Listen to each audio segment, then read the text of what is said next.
Switzerland के बारे में जब भी हम सोचते हैं तो हमारे जहन में हरे हरे घास के मैदान, दूर तक फैली वादियां और बर्फ़ से ढकी चोटियां उभरने लगती हैं। ऐसा ही तो है स्विट्ज़रलैंड। कम से कम बॉलीवुड की फिल्मों में तो हमने ऐसा ही देखा है। इस बात में कोई शक नहीं कि स्विट्ज़रलैंड सबसे सुंदर देशों में से एक है। उसकी खूबसूरती दुनिया भर के लोगों को अपनी तरफ खींचती है। लेकिन ये तस्वीर का सिर्फ एक पहलू है। दूसरा पहलू हम आपको आज दिखाने की कोशिश करेंगे कि कैसे ये सुंदर देश एक गंभीर संकट का सामना कर रहा है। ये भी स्विट्ज़रलैंड है, जो शायद आपकी कल्पनाओं जितना सुंदर नहीं है। आल्प्स पर्वत श्रृंखला में यहाँ बर्फ की मोटी मोटी परतें मौजूद हैं।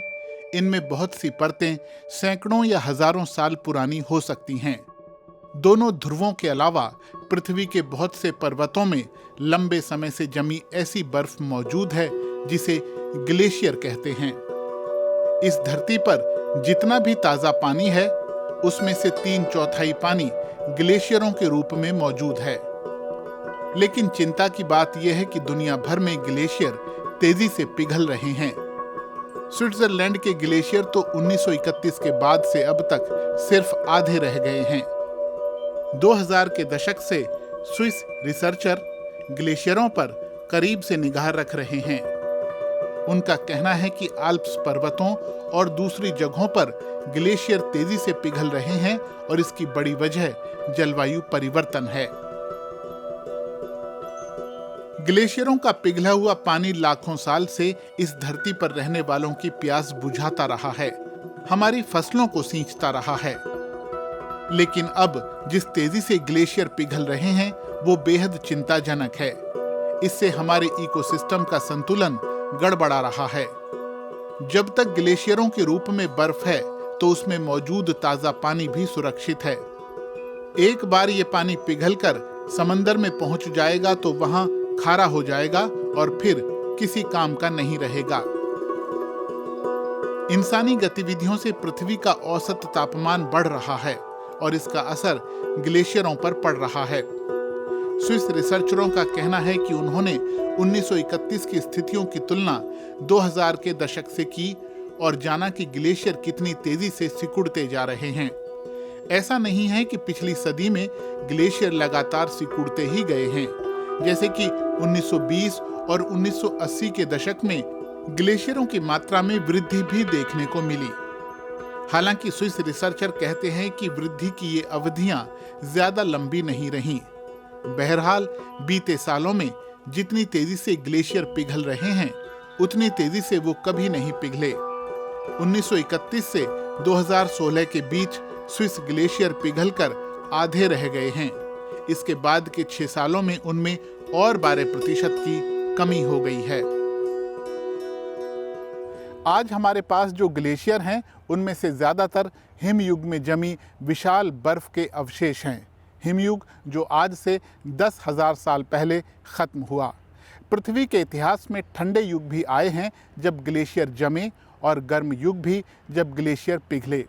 लेकिन आज हम जिस तरह की दुनिया में रहते हैं, वहाँ ग्लेशियरों का तेज़ी से पिघलना संकट की बात है, क्योंकि इतनी मात्रा में बर्फ़ पिघलने से जहाँ नदियों में बाढ़ आ सकती है, वहीं पीने के पानी का संकट भी पैदा हो सकता है। ग्रीनलैंड, इस जगह को आप दुनिया का आखिरी छोर भी कह सकते हैं। जहाँ तक नजर जाती है सिर्फ ग्लेशियर ही ग्लेशियर हैं।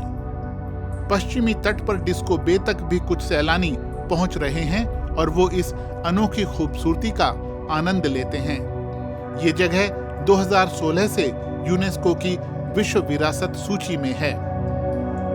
इस पृथ्वी पर अंटार्कटिक के बाद सबसे ज्यादा बर्फ ग्रीनलैंड में ही मौजूद है। लेकिन जलवायु परिवर्तन का असर यहाँ भी हो रहा है। हिमखंड टूट रहे हैं और पिघल रहे हैं। 1980 के बाद से यहाँ हर दशक में औसत तापमान में 1.5 डिग्री सेल्सियस की वृद्धि हो रही है। इस तरह ये जगह दुनिया में सबसे तेजी से गर्म होने वाले इलाकों में से एक है। पिछले साल यहाँ 50,000 पर्यटक पहुंचे। स्थानीय लोग कहते हैं कि जितना लोग यहाँ ज्यादा आएंगे, उतना ज्यादा कार्बन उत्सर्जन होगा और फिर उसका असर ग्लेशियरों पर पड़ेगा। इसीलिए वो चाहते हैं कि यहाँ ज्यादा लोग ना आएं। वैज्ञानिकों का अनुमान है कि अगर ग्रीनलैंड की सारी बर्फ पिघल गई तो समुद्र का जलस्तर 7 मीटर तक बढ़ सकता है और इसका मतलब है दुनिया के कई इलाके पानी में डूब जाएंगे। जर्मनी के सबसे ऊंचे पर्वत ज़ुगस्पित्जे पर बीते 120 साल के दौरान जुलाई के महीने में कभी इतनी कम बर्फ नहीं देखी गई जितनी इस बार दिखी। रिसर्चर कहते हैं कि अगर ऐसा ही चलता रहा तो अगले 15 साल में जर्मनी के ग्लेशियर खत्म हो सकते हैं। एशिया से लेकर यूरोप और अमेरिका से लेकर अफ्रीका तक पिघलते ग्लेशियर गहराते संकट की निशानदेही करते हैं। रिसर्चर कहते हैं कि ग्लेशियरों को पिघलने से रोकने का सबसे आसान तरीका है ग्रीन हाउस गैसों के उत्सर्जन को कम किया जाए, जो सीधे तौर पर पृथ्वी के तापमान को बढ़ाता है और इसकी वजह से हमारा पर्यावरण बहुत सारी चुनौतियों का सामना कर रहा है। पाकिस्तान में आई विनाशकारी बाढ़ की बड़ी वजह मॉनसून की भारी बारिश के साथ साथ देश के उत्तरी इलाके में स्थित पहाड़ों पर ग्लेशियरों का पिघलना रहा।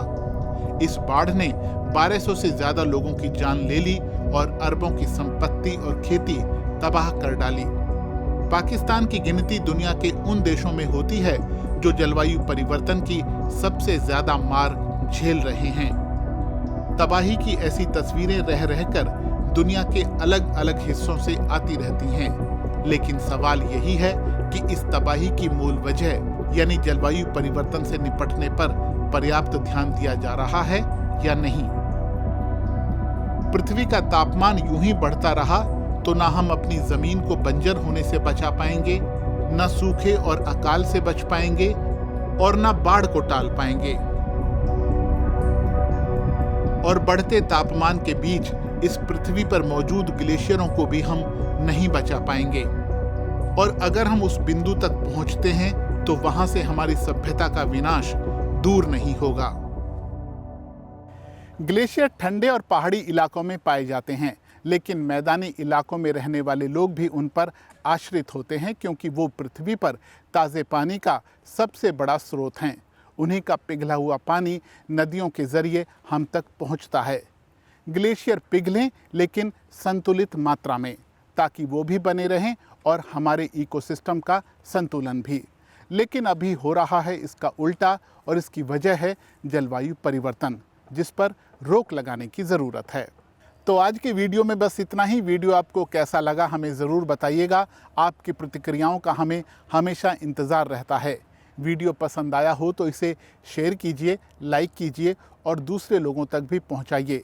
सोशल मीडिया के सभी प्लेटफॉर्म्स पर DW हिंदी को फॉलो कीजिए, लाइक कीजिए, सब्सक्राइब कीजिए। आपसे होगी जल्द मुलाकात। अपना ध्यान रखिए। आपका बहुत बहुत धन्यवाद।